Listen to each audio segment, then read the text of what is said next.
ariko reka mbabaza, utekereza ko mbafashe nabakorera iki? Mwebwe mwishimiye mu byago byanjye, abapolisi bamfashe, mugashyigikira Juri nawe nta n'isoni agatinyuka, urumva akamfata njyewe mani nkibona noneho muri biriya biro bye. Juri yakoze ikosa kandi nta nubwo nzarimubabarira, ndetse no kubinsobanurira bizamugora. Hanyuma rero abantu mwagiye mu kwishima mugaserebura ngo yamfashe, ok nimwishime munezerwe,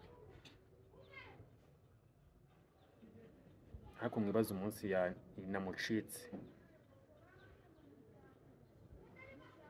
ukuntu bizagenda. Nanjye simbizi muri aka kanya, nta n'ikintu nababwira, ariko musenge ndetse cyane.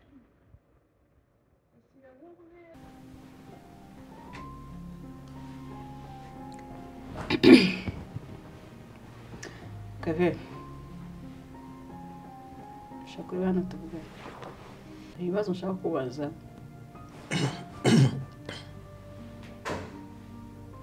bitarenze nka bibiri.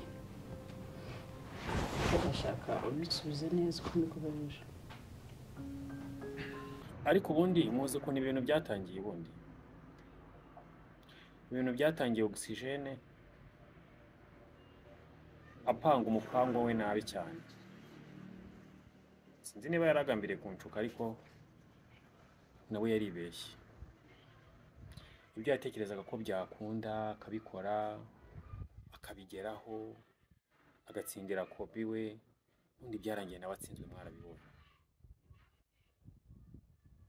Ariko ntekereza ko ibyo yakoraga n'ubundi nta nama nziza ashaka kungira, atari nuko yari akeneye ko nanjye Tracy namutsindira. Ashaka ko yashaka kunkoresha kugira ngo agere ku ntsinzi ye.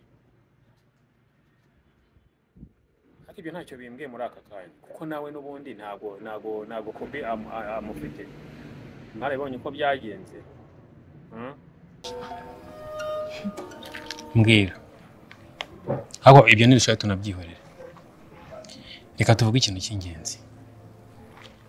Ni gute wowe wanshutse, urumva, ukangira inkoko tukajya mu bintu byawe tukabikora bikarangira bigacamo, ubundi ukagenda ukiryamira ukumva nyine birahagije, nyine wandangije ngewe. Hanyuma ya mwavoka hari ikintu yirengagiza.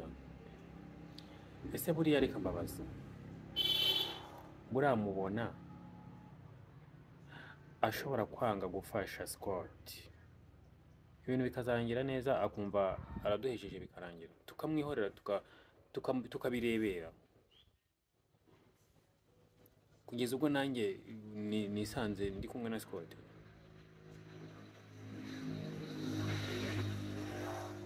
Ese umunsi twatashye twavuyemo, noneho twavuyeyo hariya twavuye mu maboko ya polisi, uriya mwavoka bizarangira gute?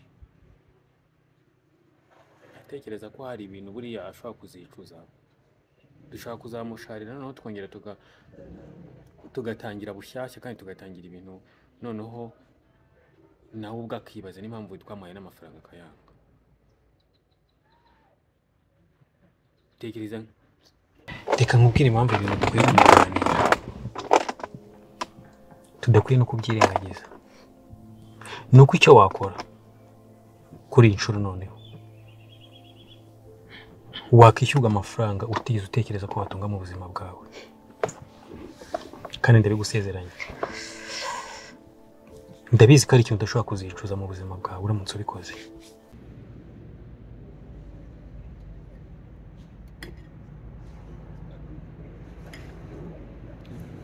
Reka mbabwire ko ntaho tuzajya, ndetse nta n'icyo tuzaba ibyo mwakwigira byose.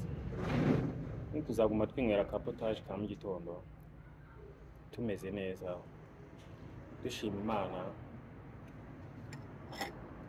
Ariko Juri we n'abafana be bashaka ahantu bazerekeza umunsi tuzasohoka hari ahantu.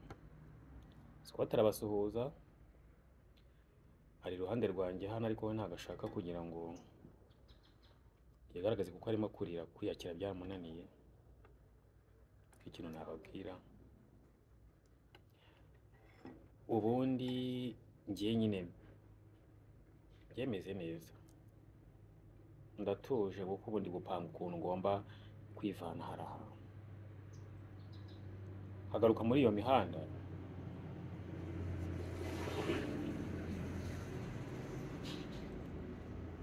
Ewana ngacakaza noneho bimwe birenze ibya mbere, ariko bimwe noneho bimwe bibi uraza kumbona. Sawa, batamuhumure ntaribi, nta mutima mubi, turabakunda. Of course turi abakinnyi ba film, ni ibintu twihebeye, ni ibintu dukora kubw'urukundo rwabyo, atari nuko hari ikindi kintu tubikeneyemo mbere ya byose. Ariko sundi twari dukumburanye, ntabwo mwamerukaga, nyine ntabwo nabaherukaga, so twiriraga show, yari show. Mugire umunsi mwiza, Imana ibarinde, muhahe muronke ubuzima bwiza, nicyo tubifuriza, kuko aho ubuzima butari nta nubwo mwadukurikira, nta nubwo mwakunda ibyo dukora. Urumva natwe ntabwo twatera imbere. Ibyiza byanyu nibyo byacu, kwari ukuganira, tuzasubire.